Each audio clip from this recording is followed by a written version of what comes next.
ce projet est une vision de Madame Sabine Platner, qui est la fondatrice de notre organisation et qui veut que l'éducation à l'environnement soit inclue dans les curriculums scolaires.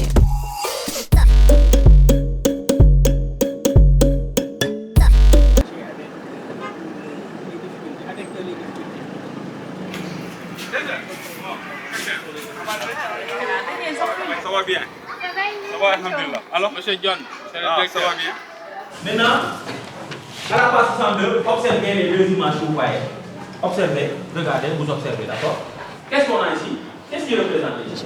On voit la forêt. Parlez fort, répondez fort aussi. On voit la forêt. On voit la forêt? Très bien. Et quoi encore? Hein? Des arbres, très bien. Donc, voilà, donc nous sommes dans le milieu de la forêt, la nature ou l'environnement. Maintenant, est-ce que je pose aussi des questions? Vous pouvez me poser bien sûr des questions. Ouais. Vous voulez que je vous explique un peu sur le projet? Oui, sur le projet, ouais. Oui, effectivement. En fait, du coup, on est un projet qui s'appelle Édu Conservation. Donc ça s'écrit comme ça, Édu et Conservation. Et c'est un programme d'éducation à l'environnement. Et on est dans 6 pays en Afrique, dont le Sénégal depuis 2017. Et en fait, ça fait 2 ans qu'on travaille avec des experts sénégalais sur la production de ressources éducatives pour les enseignants. On a fait un état des lieux du système éducatif au Sénégal. Donc là, on a visité, il me semble, 7 ou 8 écoles à travers le Sénégal. Donc on a pris plusieurs régions et plusieurs académies du pays pour que ce soit vraiment représentatif. Vous êtes sortis de la classe? Oui ou non? Oui. Voilà. Pour voir quoi? Pour voir quoi? Un arbre ou bien une... Là, il y a des arbres. Mais on parle de quoi? On parle d'une... C'est plus petit, on parle d'une... Au Sénégal, le problème de l'éducation environnementale est là depuis un bon bout de temps. On a même une stratégie nationale de développement de l'éducation au développement durable. C'est important que les jeunes générations puissent quand même participer à cette lutte contre cette dégradation de notre environnement. Il faut effectivement des outils didactiques. C'est ce que nous avons fait durant à peu près 1 an pour mettre en place un ensemble d'outils dénommés boîtes à outils que nous allons introduire dans les classes.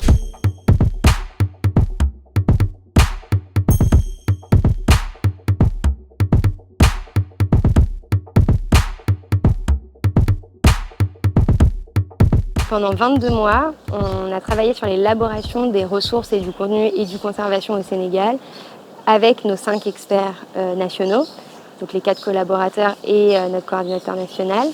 Donc dans chacune de ces boîtes à outils, il y a un guide de l'enseignant. Le guide de l'enseignant qui regroupe les séances qu'on a eu à développer. Ensuite, à côté de ce guide de l'enseignant, nous avons des ressources qui sont destinées aux maîtres et aux élèves. Donc on a travaillé ensemble pour créer les ressources vraiment utiles liées à le programme scolaire, facile à utiliser, simple, mais aussi très attirant pour les élèves, pour vraiment les aider à donner des messages clés sur l'environnement. L'élaboration de la boîte à outils s'est faite de façon collaborative entre l'équipe sénégalaise et l'équipe d'experts de l'Afrique du Sud. We work with teachers, we work with experts, we work with a whole range of people. But coming down to the bare basics is that we're actually working with teachers who are developing content for their countries. And we are just there collaborating and guiding the process. L'intérêt de Éduconservation, c'est de s'aligner dans le guide du curriculum de l'éducation de base des pays d'accueil. Nous avons convoqué un atelier de validation avec toutes les structures responsables de la validation au niveau du ministère. Et aujourd'hui, nous avons partagé ces outils avec les inspecteurs qui sont des maillons clés. Et c'est à eux que revient maintenant la mise en œuvre au sein des écoles avec leurs enseignants.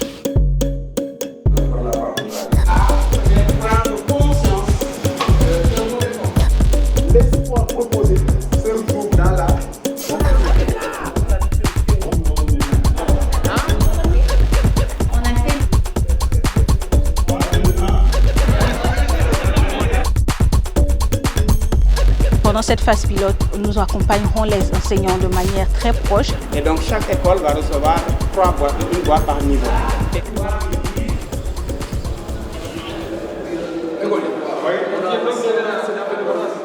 Il va suivre un atelier de formation des enseignants dans les 30 écoles. Et ils vont repartir avec les boîtes à outils. Et donc, nous allons vous appuyer sur vous pour mener un peu ce suivi de l'utilisation des ressources. Donc on a 3 boîtes différentes, une pour le CICP, une pour le CE et une pour les classes de CM.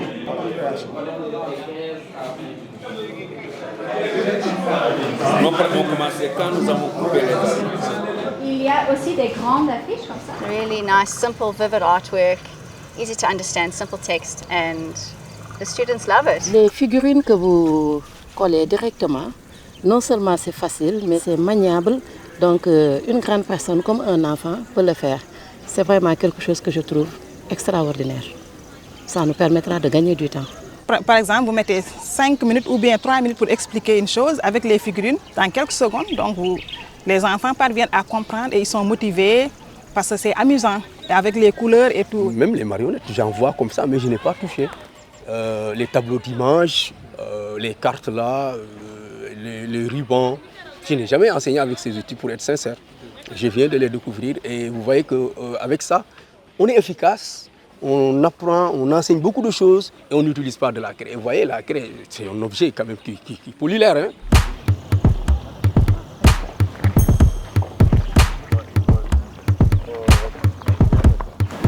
C'est un immense plaisir pour moi de présider au nom de M. le ministre de l'Éducation nationale, Cheikh Omar Anne, cette cérémonie d'ouverture de l'Atelier national de formation des enseignants de l'élémentaire à l'utilisation de la boîte à outils et de conservation.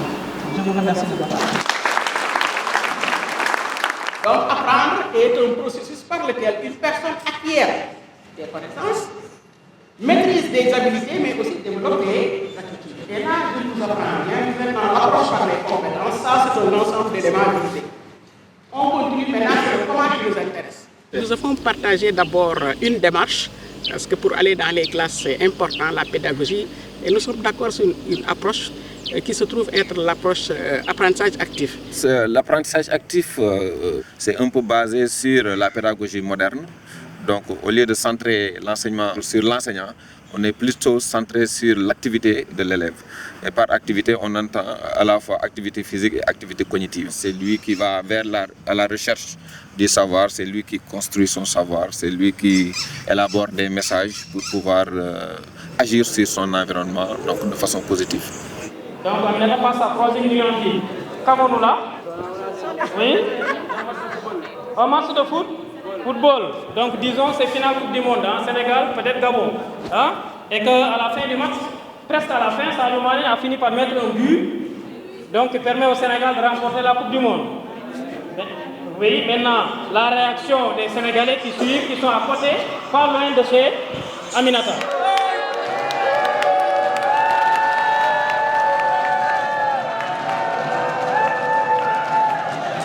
Qu'est-ce qu'on dit une dernière fois que l'on écoute? Qu'est-ce qu'on dit? Donc la position sonore ensemble. We were able to bring gameplay into our teachers' toolkits for Senegal. One of the best ways to engage learners is when they don't realize that they're actually learning. It is where they are just immersed in the experience. They're having those vital conversations, those important exchanges, both with their peers and with the teachers. Les méthodes transitives, ça c'est révolu depuis très longtemps. Ce qu'on veut, c'est amener l'enfant à construire son propre savoir. Parce que c'est en pratiquant qu'il apprend. Avec la formation, la boîte à outils a amené en plus. Pourquoi? Parce qu'il nous a disposé d'outils qui vont nous aider concrètement dans nos leçons pour concrétiser des problèmes et voir les images vraiment qui montrent des problèmes d'environnement. Et ça montre que le problème est réel et chacun va se conscientiser et faire des efforts.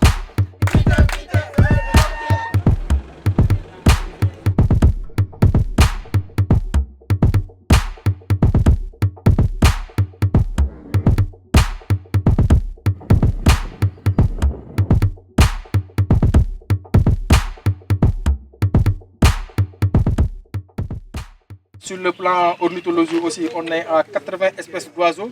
Tous ce sont des oiseaux migrateurs.